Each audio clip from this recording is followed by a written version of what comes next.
deputado devidamente colocado no congelador, né? Ah, não conseguiu os votos necessários para votar a reforma da Previdência. Bem-vindos. O golpe, moçada, é uma troca de gerente do Estado. O Estado tem uma função no sistema capitalista, é servir ao capital, é servir à burguesia. E a gerente que estava de plantão lá não estava dando conta do recado, até porque o anterior fez um bom processo de conciliação de classes, amorteceu os trabalhadores, estagnou os trabalhadores, e muito do que está sendo feito aqui foi gestado dentro do sindicato de metalúrgicos, no caso da reforma trabalhista, com acordo coletivo especial que já previa o sindicato reivindicando que o negociado prevalecesse sobre o legislado. Isso que nós derrotamos lá em Fernando Henrique Cardoso, com marchas a Brasília, com greves. O sindicato estava preparando, ou seja, preparando a peãozada de que isso era uma boa. Isso durante o governo Lula. Para falar bem de previdência mesmo, vamos lá. Estado de bem-estar social foi uma necessidade do capital para impedir a revolução. Final da Segunda Guerra, a revolução na Rússia comendo solta, precisando ganhar a Europa, e os trabalhadores na Europa, destruídos na guerra, voltando da guerra, tinham que reconstruir o mundo que o capital destruiu. O capital diz, vamos entregar os dedos, os anéis para não entregar os dedos. Porque a revolta operária na Itália, Espanha, a Alemanha e muitos países era para fazer aquilo que na perspectiva russa era necessário para ter esparramado a revolução pelo mundo todo. O capital freia esse processo como? Promete casa, comida, roupa lavada, beijinho na testa, boa noite, amor. Bem-vindos. É o estado de bem-estar social no centro do sistema. Guerra Fria, e isso nos moveu no sentido de travar essas lutas pelo mundo afora. Revolução cubana, Revolução chinesa e por aí afora, fizemos as nossas experiências, né? Várias experiências, América Central e tudo mais. Agora, uma guerra que os caras consideram que em 89, derrubado o muro, acabou. Não por acaso derrotar a revolução, não por acaso vamos recuperar os anéis de novo. É exatamente ali que começa o quê? O consenso de Washington. O consenso de Washington é o centro do sistema dizendo o Estado não é para a classe trabalhadora. O Estado é do capital para o capital. Portanto, começar a retirar. E naquela época começa a se falar em quê? Privatização de previdência, privatização de saúde, privatização de educação, privatização de tudo que possa ser privatizado. Nós no Brasil estávamos vendo exatamente o inverso disso. Era a Constituição, a luta pelo fim da ditadura, as greves que surgiram no ABC, Minas, aqui na região de Osasco, impulsionaram um baita movimento que derrubou a ditadura aqui no país. E, enfim, se recompôs tudo aquilo com a Constituição de 88. A Constituição de 88 criou, nesse campo nosso que estamos discutindo aqui, uma coisa chamada Seguridade Social. O sistema de Seguridade Social, que é saúde, previdência e assistência social. Saúde pública e gratuita para todos, universal. Previdência social contributiva e assistência social para quem não tem condição de fazer a contribuição. Esse tripé, saúde, previdência, assistência, seguridade social, ela foi criada a contragosto, enfim, setores da direita, setores empresariais, mas tínhamos correlação de força para exigir isso na Constituinte. Agora, tudo na Constituinte que, digamos assim, foi um avanço para nós, e vê que ela vem na contramão, né? Os caras estão lá planejando a destruição disso tudo e nós estamos votando, aprovando isso aqui. Tudo que a Constituição nasceu para ser revista em 5 anos, ou então, tudo aquilo que era ganho nosso dependia de lei complementar, bem-vindos. No que começam as leis complementares, os caras vêm desmontando, esgarçando tudo aquilo que previa no texto original. Por exemplo, Seguridade Social, ela previa todos os impostos que deveriam sustentar esse regime de saúde, previdência e assistência social, educação e tudo mais. Mas o tripé de Seguridade Social, a Constituição previa ou prevê, enfim, quais são os impostos que sustentam isso, não só a contribuição ali individual do trabalhador. A partir daí, 91, Collor começa, né, nesse processo de regulamentar aquilo que dependia de regulamentação, um exemplo basiquinho, a aposentadoria por idade. Até 91, a mulher com 60 anos, o homem com 61, ele precisava de 5 anos de contribuição para aposentar, por idade. 60 mulher, 65 homem. Tem 5 anos de contribuição, aposenta por idade. salário mínimo, belezinha. Em 91 foi criada uma regrinha inofensiva. A cada ano aumenta 6 meses dessa contribuição, viu? Então vai para 5,5, vai para 6, vai para 6,5, vai para 7. Bem-vindos, em 2011 são 15 anos de contribuição. E não precisou nem de reforma constitucional para fazer isso. Porque uma série de mudanças que eles não fazem mexendo na Constituição, eles fazem por normas internas, por leis, por decretos, medida provisória. A vantagem de quando eles resolvem votar uma reforma é que isso mobiliza, isso permite que todo mundo, digamos assim, entre na discussão, porque se sente parte, de alguma forma vai ser atingido. Agora, quando é por medidas parceladas ali, quase que individualizadas, ou por categorias e tal, esquece, passa e fica nós na fila ali explicando a tragédia. Bom, isso é 91, Constituição 88, 91 já começa o desmonte. 98, as duas reformas de FHC. A reforma da Previdência, que já alterou brutalmente o sistema previdenciário. Primeiro, estávamos com uma greve geral marcada. Vai o Vicentinho à noite no Jornal Nacional dizer que estava conversando com o governo, que tempo de serviço era tempo de contribuição era a mesma coisa que tempo de serviço, não mudava nada. Bom, eu que sempre trabalhei na ponta, tempo de serviço era eu pegar a velha carteira profissional que o caboclo trouxe lá dos Cafundó do Juda, que caiu na caixa de massa, que caiu no esgoto, e você fazia de tudo para conseguir ler alguma coisa ali que você conseguisse justificar, e contava o tempo ali da carteira. Era isso que me interessava. Tempo de contribuição não basta a carteira. Se não houver a contribuição lá, vai interferir no benefício do segurado. Ou seja, não é uma pequena mudança. Aposentadoria por insalubridade, ela ficou impraticável. É quase impossível você ver um trabalhador que aposente por insalubridade. Porque o homem aposenta com 35 anos. Da insalubridade, a depender do setor que ele trabalha, ele pode, com 25 anos, já se aposentar. E uma série de outras medidas. Fernando Henrique tentou já impor o limite de idade, a idade mínima. Lá em 98, foi uma guerra, conseguimos segurar, todo mundo junto, conseguiu segurar, não teve idade mínima em 98. Depois vem o Lula em 2003. O Lula já impõe, ele faz uma reforma só para o serviço público. E ali ele impõe idade mínima no serviço público. Quanto? 60 anos mulheres, 55 anos mulheres, 60 anos homens. Então ele já impôs idade mínima ali. Para você aposentar supostamente com a integralidade do salário, que é uma mentira. Básico, Previdência Social, 80% do bruto do salário de um funcionário da Previdência é gratificação produtivista. Quando ele aposenta, ele perde metade, ou seja, ele já perde 40% ali. E aí, independente de idade, de fator previdenciário, assim, Fernando Henrique, em 98, criou outra coisa monstruosa, que é o fator previdenciário. Antigamente, como é que se calculava o benefício? Os 3 últimos anos de salário do caboclo. Então, muitas vezes o caboclo vai aposentar, ele está exatamente no auge da sua vida produtiva. Ele aposenta com um salário, digamos assim, a média dos últimos salários dele. Não era o salário integral, mas era ali a média dos últimos salários dele. Com o fator previdenciário, uma mulher que começou a trabalhar aos 15 anos, aos 50, aos 45, ela já tem 30 anos de contribuição. Ela já pode aposentar. Se ela nunca parou, 15 anos... Aos 45, ela tem 30 anos de contribuição. Bem-vinda. Se ela for a uma agência e requerer aposentadoria, ela vai receber pouco mais que 50% da média do benefício dela. E como é que é essa média? Não são mais os 3 últimos anos. Vai pegar julho de 94. Ou seja, desde o seu salário mínimo lá do seu primeiro emprego, vai interferir na média para calcular o benefício. Então não é mais aquele benefício calculado com base nos últimos salários do caboclo. Vai, ao estender, você dilui, porque os salários mais baixos vão entrar na parada também.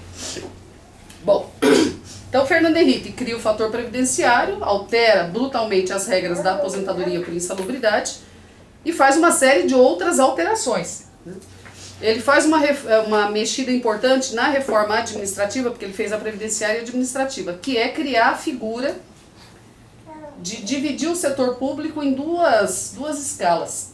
Os típicos de Estado e os não típicos de Estado.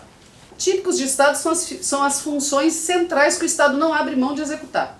É Banco Central, é polícia, é embaixada, é fiscalização, é procuradoria. Essas criaturas, o Estado tem que ter controle da função delas, é função de Estado. As funções de atendimento, todas elas podem ser terceirizadas e prestadas por terceiros.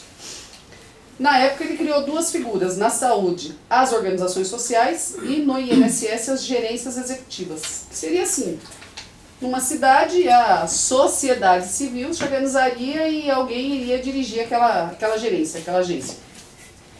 Na saúde nós estamos vendo o caos que foi. Tive esses dias no Hospital Brigadeiro fazendo uma panfletagem lá na base da categoria. Me estranhou porque é um bom tempo que eu não ia no Hospital Brigadeiro, eu fico mais pelo interior, milito mais pelo Vale do Paraíba. Aquele prédio lindo, maravilhoso, tudo bonitão, ó, segurança privada, você não consegue mais entrar falar com o funcionário lá dentro, não te deixam mais entrar. Mas uma coisa me chamou a atenção, eu falei, gente, cadê a fila? A fila da saúde, cacete. Cara, não tem fila aquilo. Puto hospital ali no centrão de São Paulo não tem fila. Rapaz, mas foi chegar um mediquinho que veio reclamar, terceirizado da UES, que veio achar ruim que a gente estava panfletando material sindical ali. Falei, cabra, me explica, onde é que foi a fila? Vai, dona. Não tem mais fila. Falei, não, né? O caboclo está esperando uma ligação em casa, não é isso? Como é que a senhora sabe? Falei, ah, eu sei de casos. E fala sério, muita ligação, quando chega o peão já está no caixão, né? Como é que a senhora sabe disso? Falei, ah, peão, só preciso que você me confirme. É isso. Sumiu a fila. Tá todo mundo em casa esperando o quê? Uma ligação para saber se daqui 6 meses ele vai ter uma consulta com o especialista, se ele vai conseguir fazer o exame, se ele vai ter uma cirurgia. Tá esperando em casa uma ligação. Eu, peão lá, esperando, né, pelo 0800 lá, o supervisor ligar para ele para dizer que ele tava fudido mesmo. É isso. Então, na saúde, é isso. O hospital tá lindo, maravilhoso, todo mundo uniformizado, terceirizados, né, pouquíssimos trabalhadores ainda estatutários, são os que ainda não se aposentaram. Eu acho que foi. No mais, é uma fachada de hospital particular.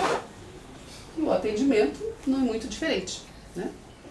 Problema, as pessoas estão morrendo antes de conseguir a marcação da sua consulta. Eles querem que a gente... Bom, nessa medida, a reforma do Fernando Henrique na saúde está plenamente implantada a partir das organizações sociais. Na Previdência, a gente conseguiu fazer uma batalha contra a criação das agências executivas, inclusive fizemos greve, porque eles deixam esvaziar o quadro de funcionários, vira aquele atendimento perverso da pessoa esperar horas, esperar meses, esperar anos pela resposta de um recurso, por exemplo, são anos que se espera um recurso. E aí as pessoas começam a achar que não, se privatizar pode melhorar. Então nós fizemos uma baita de uma campanha de que o processo das agências executivas via terceirização ia para a privatização. Na Previdência isso pegou. Pegou mais forte do que pegou na saúde. Nós não conseguimos fazer esse combate na saúde, tanto que está generalizado as organizações sociais. Todo o estado, enfim, todo o país. No INSS nós seguramos, e aí vem o Lula com a reforma que atingiu mais frontalmente o setor público e as medidas que ele continua fazendo para além da reforma. Em 2005, o Lula cria um monstrengo chamado Super Receita. Nós tínhamos uma fiscalização previdenciária, fiscais da Previdência dentro da Previdência, que autuavam empresa, davam multa, enfim, faziam o escambau, né? Fazem ainda aquele relato permanente do déficit, né, de que não há déficit, essa coisa toda. Eles foram retirados do quadro da Previdência Social e foram para a Receita Federal. Ou seja, ele unificou tudo. A fiscalização agora é uma só, é a fiscalização da Receita Federal. O problema é, o Caixa também está unificado. Então a Previdência antes ela tinha uma conta às claras, ela tinha uma conta nítida, que você podia dizer exatamente o que é ou o que não é. Você sabia o dinheiro que entrava no Caixa da Previdência. Hoje você não sabe mais. Então por que eles fazem essa propaganda nojenta de déficit? Porque supostamente paga-se tudo via Tesouro, a conta geral do Tesouro. Quando na verdade eles se desobrigaram de fazer aquela contabilidade ali no riscadinho de dizer quanto que entrou ou que não entrou. Afinal de contas a Dilma saiu por pedalada, né? Na Previdência eles dão voadora fiscal o tempo todo, meu, e na boa, ninguém nem tá aí para isso, toca a vida. Porque o mecanismo permite, ao ir para a Receita Federal unificar a Receita, você não tem mais controle do que é conta previdenciária. E é também de 2005, também uma criação do Lula, o crime da alta programada, que é o que nós vimos aí no Daniel Blake e esses casos que eu relatei para vocês. A alta programada é que antes o caboclo chegava lá com atestado médico, estava doente, se ele tinha um benefício por 3 meses, No dia da alta, no dia em que terminava aqueles 3 meses, ele tinha já uma perícia pré-marcada. Aquela perícia já estava garantida para ele passar novamente pelo médico. O governo fez uma conta em 2005 que foi, gente, de 98, pós-reforma, reforma de Fernando Henrique, para 2005, os benefícios permanentes, as aposentadorias, caíram drasticamente. Opa, fator previdenciário que corta quase metade. Muita gente preferiu continuar trabalhando. Aposentadoria especial que você não consegue conceder mais. O caboclo está lá trabalhando. Agora, que estranho. Os benefícios por incapacidade aumentaram. Ou seja, caíram os benefícios permanentes, mas aumentaram os benefícios por incapacidade. Bom, uma das coisas é exatamente esse caboclo, que já podia estar aposentado e é obrigado a continuar trabalhando. É o Daniel Blake, é o próprio meu. Ué, esse peão vai adoecer mais. E outra, o ritmo de trabalho, vamos combinar. O ritmo de trabalho está cada vez mais alucinante nas fábricas. O governo não controla isso, não fiscaliza, desmonta os mecanismos de fiscalização, o adoecimento aumenta, beleza. Vai cortar o gasto. Cortar gastos é criar uma regra perversa que obriga o segurado a se submeter exatamente àquele mecanismo burocrático de bate-volta, bate-volta. Nós já tivemos o caso em que o peão teve alta, o médico do trabalho não deixou ele voltar para a fábrica, passou 30 dias, foi demitido por justa causa. Porque ele não estava nem lá e nem cá, nem estava no INSS, mas não podia voltar a trabalhar. E tá só para pesar aqui. Uns 15 minutos?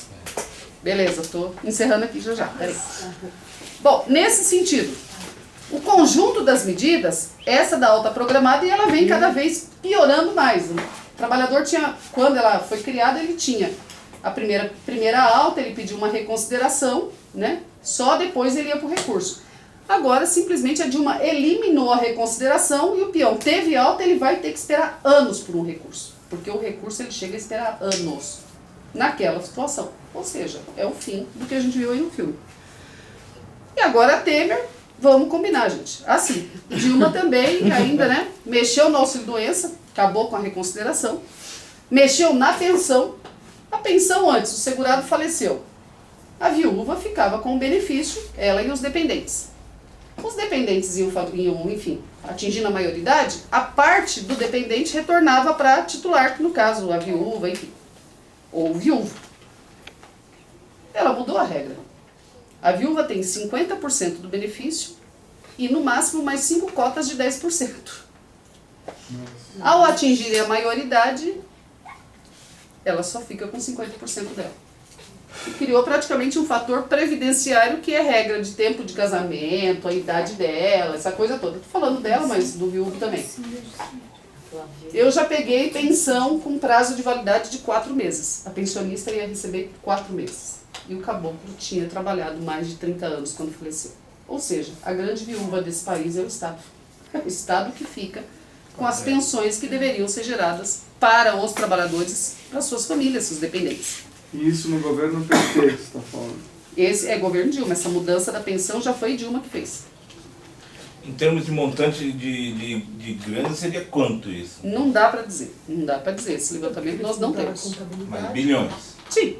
Qualquer coisa nessa esfera é dos bilhões. Né? Numa tacada só, ela mexeu na pensão, no auxílio-doença, no salário maternidade e no seguro-desemprego.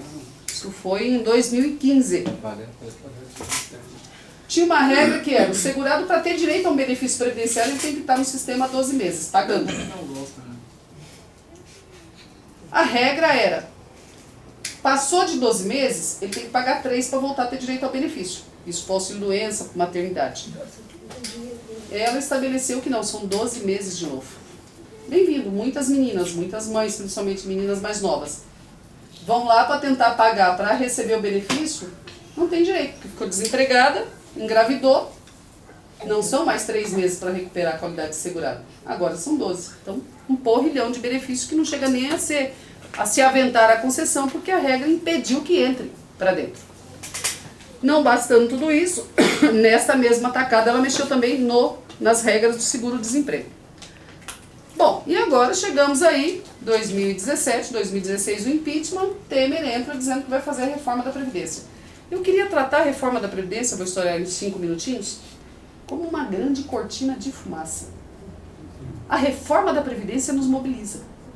A reforma da Previdência, de alguma forma, ela mexe com a gente. Porque todo mundo um dia pensa que vai aposentar. Ou que vai se afastar, enfim. É muito real, é real para as pessoas que contribuem, têm uma perspectiva. Parte significativa dos trabalhadores nunca vai aposentar. Por quê? Um trabalhador intermitente. Se ele no mês receber menos que o salário mínimo, aquele mês não conta. A contribuição tem que ser de um salário mínimo, no mínimo, para contar essa contribuição como tempo para ele. Senão ele não conta. Agora, vocês artistas, microempreendedores individuais, né? E falo isso com toda a liberdade, porque eu tenho uma filha microempreendedora individual. Essa é a dura realidade, moçada. Pelas regras atuais... Fudeu. Positivo, eu fudeu. Eu disse que ao vivo é sempre pior. Vocês chamaram agora. Positivo, fudeu. Vocês acharam que o filme me derrubava? Bom, antes de tudo isso, ele fez a PEC do fim do mundo, que foi a do congelamento dos gastos públicos. A PEC do fim do mundo, a PEC do congelamento do gasto público por 20 anos, ela só se efetiva se ele tem a reforma trabalhista, a previdenciária e agora é uma cortina de fumaça, ele vai mexer com outra. Ele está falando em reforma tributária. Está no jornal de hoje. Banco Central não é mais só autonomia. O Banco Central vai ser gerenciado com a função de controlar a inflação, mas também de garantir produtividade e estabilidade para o sistema produtivo. É o papel do capital, gente. Eles só estão deixando claro que vieram. Eles só estão deixando claro porque esse é o gerente lá. Tem todas as razões para já ter sido chutado dali. Já teve todos os processos embolados para lá e para cá. E aí, cortina de fumaça, solta o rojão no meio para dar uma ar de alegria na história. A intervenção no Rio de Janeiro. Foi a justificativa, digamos assim, né, que... Ah, não, agora não dá para passar a reforma. Na verdade, não tinha votos para isso, porque senão teria passado como passou a trabalhista. Agora, pior do que isso, está submetendo a população do Rio de Janeiro a uma situação que sabemos que é mais perversa do que o que eles já estavam vivendo lá. E que desdobramentos isso vai ter? Muita gente apostando todas as fichas na eleição. A depender do desdobramento dessa situação, vai ter eleição esse ano? É isso tudo que está na parada. Ou seja, nós fizemos um boletim no Vale do Paraíba que eu acho que está atual. É Temer, o exterminador do futuro. Ele acaba com a educação pública, acaba, os cortes na educação são violentos, as condições, direito trabalhista, a CLT foi devidamente estruturada, queimada, destruída. O que vai ser dessa juventude? Que não vai ter educação de qualidade, não vai ter direito trabalhista nenhum, e que nessa perspectiva da reforma trabalhista não chega nem a se aposentar. Então a PEC 55, ela se realiza a partir desse conjunto de reformas.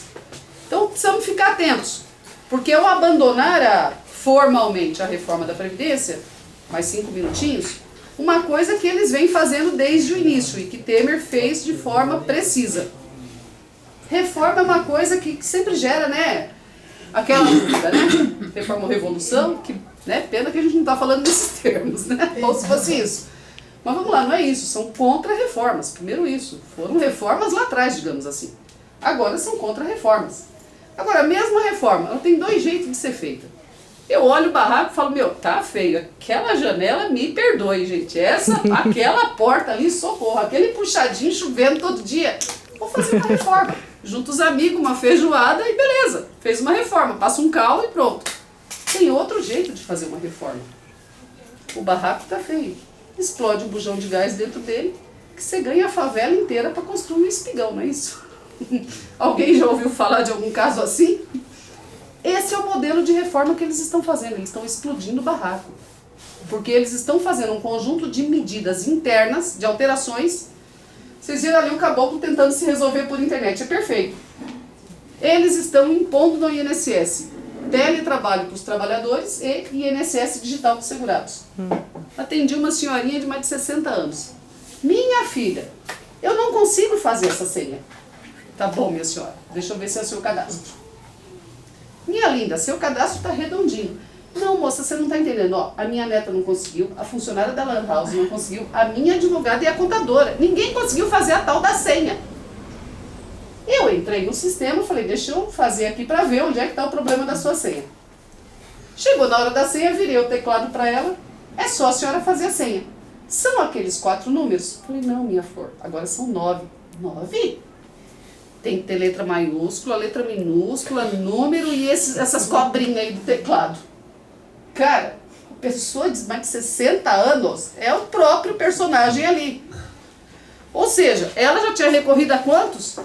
No INSS Digital, o processo vai entrar como entra hoje a declaração de imposto de renda. Problema, vai entrar via advogado. O advogado vai estar credenciado para ter acesso ao sistema. Não é nós simples mortais com CPF que entra no sistema, digitaliza. Por quê?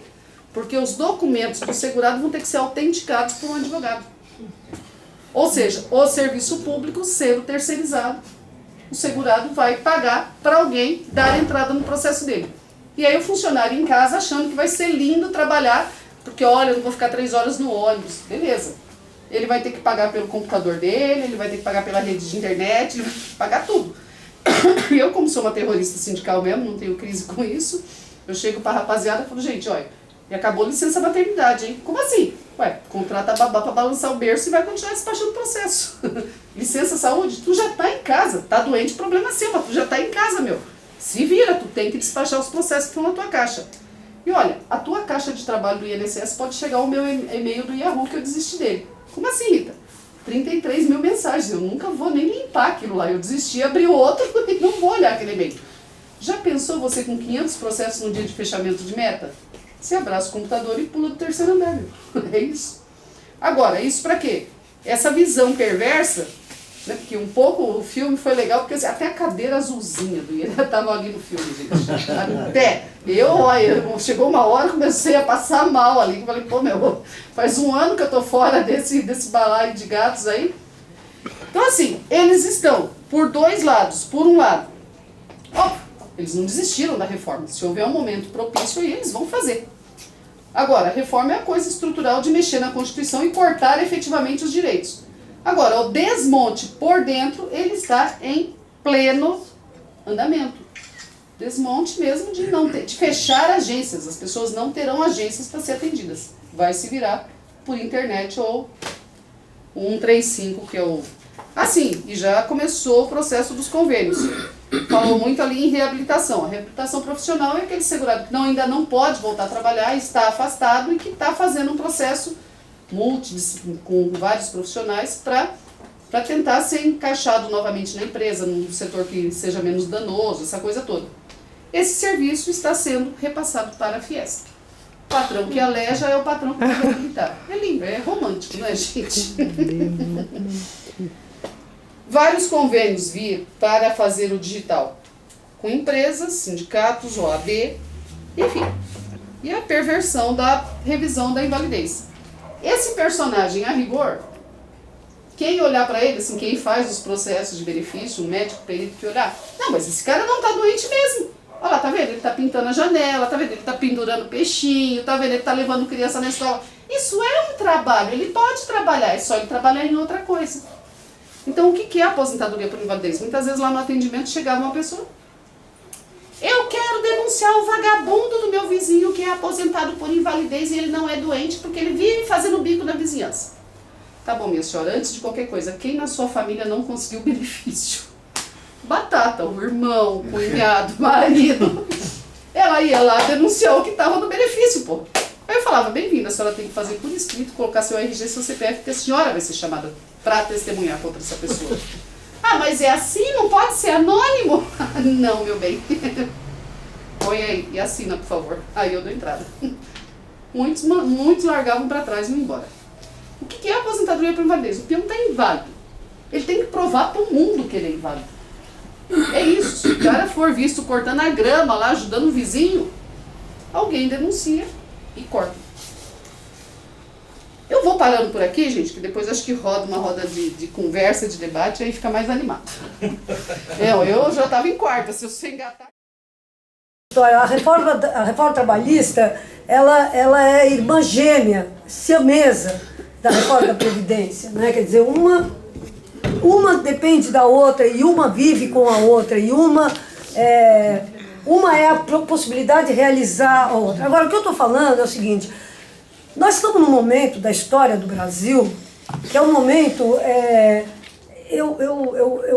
eu acho que é um momento assim incrível que nós estamos vivendo. É um momento surreal, porque ninguém é capaz de dizer o que vai acontecer amanhã no Brasil. Né? Quer dizer, a questão da previsibilidade, dos cientistas políticos, dos sociólogos, isso tudo foi pro ralo. Né? Quer dizer, é uma história que está sendo feita dia após dia.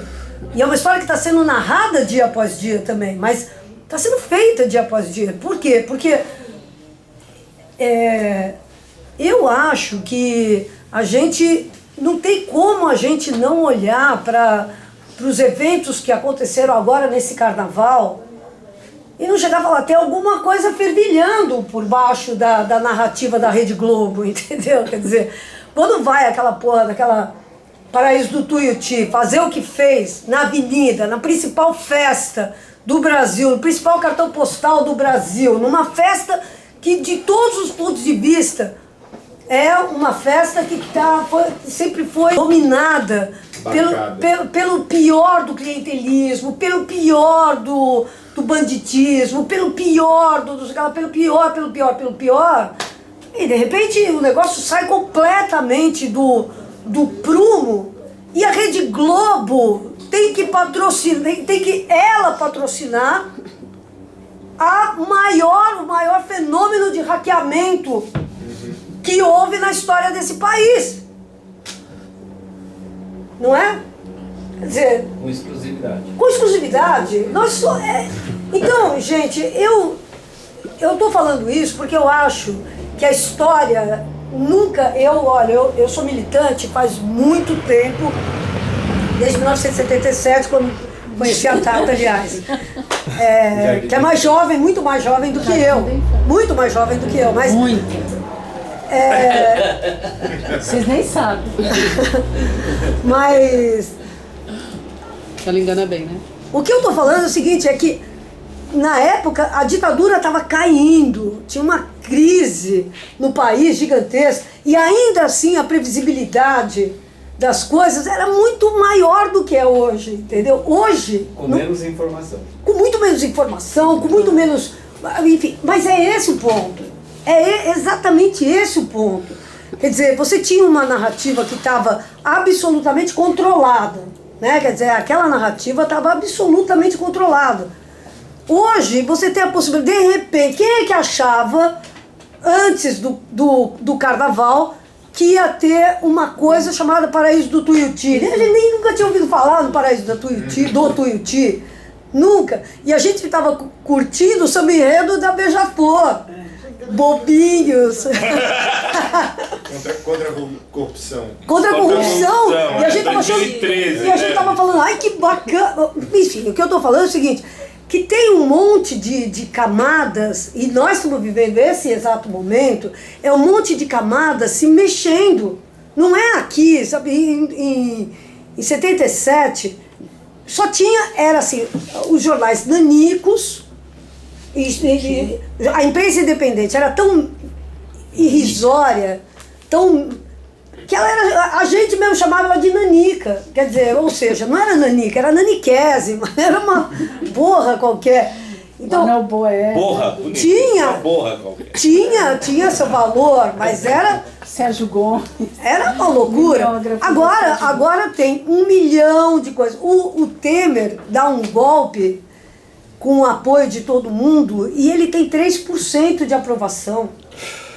E apesar de tudo, de todas as redes de televisão, dos jornais e tudo, passar o pano o tempo inteiro no que o cara está fazendo. A reforma da Previdência é necessária, é uma coisa que sem ela o Brasil vai falir, aquele terrorismo todo.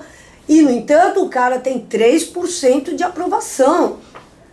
E, de repente, começam a surgir atores completamente novos, né? Quer dizer, atores que não existiam. Porque quem falava em 77 eram quem? Eram os jornais, os grandes, a televisão, e acabou. Quer dizer, eram 40 pessoas que falavam. Olha o tamanho da loucura. Eram 40 pessoas que falavam sobre as passeatas estudantis, que foi o que abriu a crise da ditadura militar em 77, quem cobria era a editoria de Educação e Ciência da Folha, porque a do Estadão nem cobria, e a editoria de Educação e Ciência da Folha eram 8 pessoas. 8!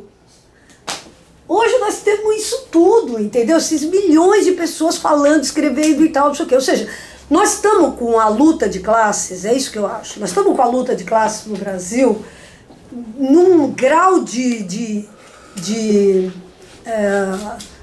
agudização tremenda, por mais que a gente diga que não, por mais que a gente esteja tão deprimido, porque a gente sofreu derrotas sérias, então a gente fica assim, ai, mas está tudo parado. Não, é o contrário. O contrário. O problema é o seguinte, as instituições históricas da classe operária, essas estão com muitos problemas, né? Quer dizer, você vê, essa semana teve uma convocação de greve geral. Foi um fiasco. Um fiasco daqueles assim sabe, um chute na cara, entendeu? Quer dizer, foi um negócio de louco. Quer dizer, eu fui pra Paulista, foi um negócio assim, de você falar, puta que eu pariu, entendeu? Era não sei quantos de vocês foram pra Paulista, né? Foi um negócio de louco. Tinha os professores ali, porque os professores têm uma discussão da aposentadoria aqui em São Paulo, particular e tal. Os professores, a prefeitura comentou. Então, enfim, mas tinha os professores, agora as outras categorias eram um negócio. Então você fala, tem uma crise das organizações históricas, do Partido dos Trabalhadores, é uma outra crise, que não sabe se defende no processo do Lula, ou se faz.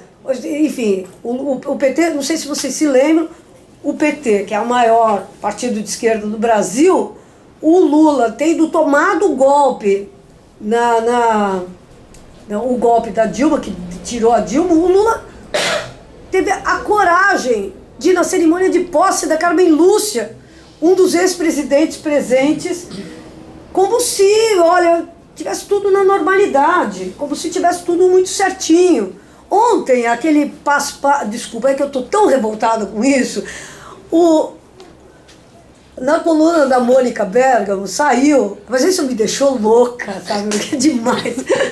Na coluna Festa do Ciro. Na coluna, não foi nem isso. Na coluna da Mônica Bergamo tem lá uma homenagem ao Gilmar Mendes, esse democrata. E o Zé Eduardo Cardoso. Uma homenagem ao Gilmar Mendes. O título da coluna já dá um sabor espetacular. O título da coluna é Justa Homenagem. Nossa. Quer dizer, isso é a imprensa que nós temos hoje, entendeu? Quer dizer, isso é o melhor da imprensa da imprensa tradicional que nós temos hoje, porque a Mônica ainda é das melhores. Aí ela pega e faz uma galeria de fotos para falar da homenagem que os puxa-saco fizeram pro Gilmar Mendes e põe lá, justa homenagem. Que porra de jornalismo é esse, né? Justa homenagem. Agora, o pior, quando você fala assim, isso já foi ruim, é você ver o Zé Eduardo Cardoso se confraternizando com o Gilmar Mendes, esse homem que é... Hã? Cardozão foi? Mas tipo... Jura? Assim, Aí realmente... Não, aí é duro, né? Quer dizer, aí é duro. Mas por quê? Aí você pega e fala assim, aí já vieram umas pessoas... Eu fiquei irada com isso, claro, porque eu acho assim, tudo bem, os caras têm o direito de pegar e fazer as coisas para pegar e tentar livrar a cara do Lula, mas pode chutar a cara dos militantes, porra, do PT, não pode chutar a cara dos militantes que, sem ser do PT também, foram pra rua para protestar contra tudo. Quer dizer, não pode chutar a cara. Eu me senti, assim, com todas as críticas que eu tenho ao PT, e concordo com todas as críticas que você fez, inclusive, mas, porra, eu fui pra rua pra pegar e lutar contra o golpe, lutar contra não sei o que lá, fui pra rua, é um saco, a gente tava lá naquelas viagens loucas pra ir pra Brasília, pra cima e pra baixo, pra defender o mandato da Dilma, pra ver o Paspalho ir lá se confraternizar com o Gilmar Mendes, quer dizer, não, mas ele acontece lá, que o Lula, o recurso do Lula vai ser, foda-se, cara, foda-se, encara a coisa com heroísmo, entendeu? Se é pra ser preso, vai ser preso, porra, entendeu? O Mandela foi preso, passou milhões de anos preso. Bom, aí você fala assim, mas o Mandela é um nome especial. Bom, então o Mujica foi preso e fez a narrativa dele toda em cima disso. Ah, mas você também, você tá pegando dois seres muito especiais. Pega o Edir Macedo, porra! O Edir Macedo vai lançar um filme agora, porque tudo é narrativa. Isso que eu acho que nós estamos num momento em que a história, isso é que é lindo, que é o momento que nós estamos vivendo, que é muito lindo, é porque tá todo mundo querendo contar as suas histórias. O Edir Macedo vai lançar um filme agora, que é um Milionário filme... filme. Hã? Milionário filme. Filme milionário! Tem outros países, 3 Um países. filme milionário, um filme maravilhoso e tal, que é a história da vida dele. Eu acompanho essa porra dessa Igreja Universal atentamente, acompanho. E, bom, aí o trailer do filme do Edir Macedo tem a seguinte característica. Ele fala, onde ele nasceu, tem a mulher dele, tem ele enfrentando a Globo, ó só, é o Edir Macedo, enfrentando a Globo, e aí vem um cara e fala assim, você está se metendo com pessoas muito poderosas e tal. Ou seja, ele é o herói, e aí é o herói que vai até o suplício da prisão. E aparece, metade do trailer é o Edir Macedo atrás das grades. E ele é sensacional, o Edir Macedo, porque ele é um gênio do marketing mesmo. Aparece, ele ficou preso medos de dias, mas aí a foto dele na cadeia é ele sentado numa cadeira, as grades aqui assim, Lendo a Bíblia. e ele lendo a Bíblia. Dá a impressão que ele passou o tempo inteiro lendo a Bíblia. Mas o que eles fizeram? Puseram essa cena no filme, ou seja, os caras sabem, entendeu? Puxar os cordõezinhos e falar, olha, nós somos a porra que nós somos, e nós temos esse templo enorme, e nós somos essa potência que nós somos, porque nós vivemos todos os sofrimentos, nós enfrentamos todos os obstáculos. Nós fomos... Ficou 6 dias preso. É por isso. O Edir Macedo é incrível. Agora o Lula, aí nós temos que pegar e ver o caralho do José Eduardo Cardoso se confraternizando com o cara. Então isso é gente que não está entendendo que a disputa não é uma disputa só política. Não é a disputa nos carpetes. Não é a disputa, nos carpetes eu falo isso porque o Franklin Martins uma vez virou para mim, que estava começando os Jornalistas Livres, a gente estava começando a história de fazer as coisas, enfim, e ele, de cobrir o golpe e tal, não sei o quê, e ele falou assim, eu não acredito em mídia independente que não frequenta os carpetes. Eu falei, e eu não acredito em mídia independente que só frequenta os carpetes, porque esse é o problema, tem um monte de gente da mídia independente que só sabe frequentar os carpetes. E nós não, nós somos... Mas isso mostra pra gente que tem um monte de narrativas entrelaçadas. O filme do Edir Macedo vai ser lançado em março. Na Páscoa. Em março. Gente, em março é quando todo mundo está prevendo a prisão do Lula. Entendeu? Quer dizer, e o Lula ainda não entendeu. 31 de março. O Lula ainda não entendeu a grande disputa do imaginário que vai acontecer. Que não... Bom, aí, enfim, estou falando isso porque eu acho o seguinte, eu acho que nós, apesar de todos os pesares, nós tivemos uma puta vitória. Todos os pesares, tudo. Eu estou fazendo uma intervenção bem... colocando um monte de inputs, porque eu acho o seguinte, nós tivemos uma puta vitória barrando a reforma da Previdência. Tivemos uma puta vitória. Não adianta pegar e relativizar. O problema é o seguinte, nós estamos tão acostumados a ficar lambendo as feridas, que quando a gente tem uma puta vitória, a gente nem é mais capaz de comemorar. Nós barramos a reforma da Previdência. O fato é o seguinte, o Temer lançou mão de todas as cartas dele. Todas. Ele foi pro programa dos Ratinho, ele foi pro programa do Silvio Santos, ele comprou a imprensa toda. Esta semana, a capa de todas as revistas semanais de informação eram iguais. As 3 capas eram iguais e as 3 eram... é incrível, né? Era um menininho, ele não terá direito à reforma, à aposentadoria, se não houver a reforma da Previdência. Eles fizeram, ou seja, eles jogaram pesado, eles compraram as capas de 3 revistas semanais de informação. As únicas.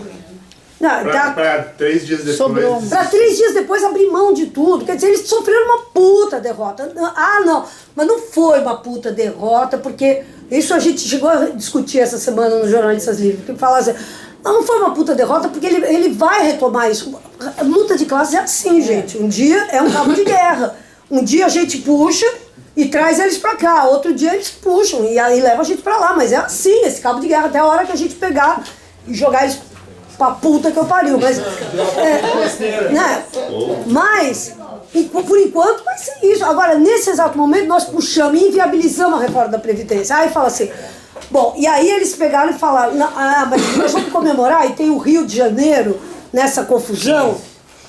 Então, só concluindo, tem o Rio de Janeiro nessa puta confusão? Tem o Rio de Janeiro nessa puta confusão. Tem o Rio de Janeiro tá nessa puta confusão. Mas não tá dado de barato. Nada do que está acontecendo no Rio de Janeiro. Nada, porque a opinião pública do Rio de Janeiro... O Rio de Janeiro, primeiro, tem uma história de luta fodida. O Rio de Janeiro, quando São Paulo estava elegendo o Montoro, o Rio de Janeiro estava elegendo o Brizola louco, entendeu? Construindo CIEPs, construindo não sei o que lá, e enfrentando a Rede Globo. Vamos lembrar, enfrentando a Rede Globo abertamente. Então, eu acho o seguinte, o Rio de Janeiro, assim, vamos entrar lá no Rio de Janeiro, eu acho que é o seguinte, eles entraram no Rio de Janeiro porque no Rio de Janeiro é onde a coisa está pegando. O Estado está absolutamente desmontado. Corroído, né? Corroído, até o último fiapo de cabelo. O Estado está a UERJ está fechando. Enfim, é uma puta Hospitais, crise. não tem... Ao mesmo tempo começaram a aparecer umas coisas, umas faixas ameaçando que o morro vai descer. Ao mesmo tempo teve os desfiles das escolas de samba. Ao mesmo tempo, ou seja, sinais muito eloquentes de que tinha alguma coisa séria germinando ali por baixo. Então, agora, eles intervieram. Nada, não está dado de barato que isso aqui, daqui se evoluir, as pessoas falam, mas isso aqui é a porta de, isso aqui lá, para a ditadura militar. Calma, por que nós temos que contar a história antes que ela aconteça da pior maneira possível? Né? Quer dizer, tem um monte de gente que nesse momento está enfrentando tudo, está batalhando, tá nas favelas. Isso é super importante. As favelas do Rio estão tirando todas elas em assembleias comunitárias, estão tirando posicionamentos eloquentes contra o exército, contra a presença do exército nas ruas e revistando as crianças. Então, essa guerra nem começou. Essa guerra está começando agora. A batalha da Previdência nós conseguimos barrar por enquanto. A guerra do Rio pode, essa coisa que o Temer fez para roubar o discurso do Bolsonaro, é uma coisa é o Bolsonaro, outra coisa é o Temer, entendeu? Então, o que é um, o que é outro, o que significa um, o que significa outro, as forças que um arregimento, as forças que o outro arregimento, são muito diferentes. Então, é um fato político que ainda está para ser decodificado e está sendo adequadamente decodificado pelos pobres, pelos favelados, pelos miseráveis do Rio de Janeiro, que estão todos eles criticando a bagaça que está acontecendo. E a Rede Globo não para de se cobrir de vergonha, né? Porque isso é muito legal também, você vê, né? As pessoas protestando contra a Globo das maneiras mais loucas do mundo, tirando sarro da Globo. É um negócio que está acontecendo nesse momento. E é o seguinte, quando a máquina ideológica por excelência começa... Porque isso também é importante a gente perceber. A gente fala assim, a Globo é um poder acachapante. É um poder acachapante. A Globo é um poder acachapante, eu sou a primeira a dizer isso. Mas, nunca houve na história desse país um questionamento como esse que está vendo hoje em dia da TV Globo, que é em todos os lugares, em todas as coisas, que é o principal aparato ideológico. Isso aí está sob cheque. Então eu acho que nós estamos, a minha opinião é a seguinte, eu acho que nós estamos vivendo um momento riquíssimo. Eu só queria fechar dizendo uma coisa que agora estava vendo o filme. Eu já tinha visto o filme, vi na sessão que o Sato viu. E eu acho que a gente tem que ficar um pouquinho mais... Eu estava vendo o filme, estava pensando nesse negócio, que eu acho que a gente tem que começar a ficar um pouquinho mais esperto, porque nós estamos muito perto dos atores, muito perto dos protagonistas culturais, nós estamos muito perto dos movimentos sociais, nós estamos muito perto dos comunicadores, ou seja, nós estamos muito perto de gente que fala. Esse filme aqui é um filme das pessoas silenciosas, né? Quer dizer, esse filme é um filme que a gente tem que prestar atenção, que tem um monte de gente que nesse momento está sofrendo e está triste e está deprimido. O Rio de Janeiro é um lugar que... Eu estava conversando com um cara que é um jornalista do Rio, ele falou assim que você anda pelos bairros do Rio hoje em dia e você vê farândulas assim, de miseráveis andando pelas ruas, desempregados, sem nada, entendeu? Nós temos que achar um jeito de ter uma solidariedade ativa com essas pessoas que estão sofrendo. Isso que esse cara faz no filme, que é lindo, né? Que é ajudar a menina que está ali, é se preocupar, é cuidar e tal, não sei o quê. Me lembra muito o que os anarquistas faziam aqui no Brasil mesmo, durante a greve de 17, quando teve e logo depois, 29, teve uma puta crise econômica e tal. E os anarquistas eram a organização que pegava todo mundo, levava para fazer festas na represa de Guarapiranga, levava para fazer casamentos, levava para fazer... Sabe, nós temos que pegar e abrir as nossas festas, eu acho, para que essas pessoas que estão sofrendo consigam entrar um pouquinho mais e a gente entrar em contato com eles também, porque tem muita gente sofrendo, ficando deprimida, ficando sozinha, E eu acho que eu acho que passa um pouco por enfrentar esse momento, a gente que está conseguindo ser tão juntos entre nós, né? E eu acho que isso é uma coisa que a gente vê que aconteceu. O golpe fez isso com a gente está muito mais perto do que estava antes. Mas talvez seja a hora da gente começar a incorporar outras pessoas que são essas pessoas muito lindas, que tem na Inglaterra e tem aqui, que são essas pessoas generosas, que são essas pessoas corajosas para enfrentar a máquina de moer gente e que ao mesmo tempo são os quietinhos, aquelas pessoas que sofrem sozinhas. Eu acho que a gente precisava pensar algum jeito de juntar isso aí, porque eu acho que a potência disso pode ser uma coisa muito grande, e muito agregadora, né? É isso, gente.